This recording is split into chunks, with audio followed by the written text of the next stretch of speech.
Hi, this is Katie Jilka, and this is my Assignment 5 video. Question number 1. Did the tasks yield appropriate evidence of the identified understandings? I felt like I got a good read of my students' abilities throughout the entire unit. I observed them performing tasks, listened to the students explain their thinking and about their strategies, and I took notes as well. The test at the end of the unit showed me that most of my students mastered the standards. Did the tasks involve complex real-world application of the identified knowledge, skill, and understandings? In my lessons, I used the students' names and word problems that the students can relate to. My students were also asked to create their own word problems to solve their classmates' word problems as well.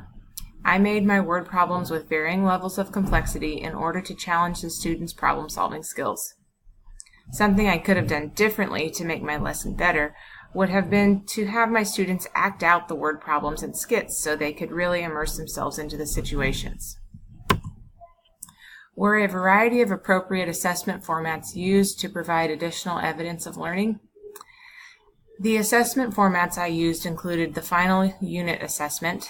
The only other assessments I did were through observation of the students' progression, discussions with the students about their thinking and strategies, and taking notes of it all. I use that information to guide my small group instruction, which occurs later in the day.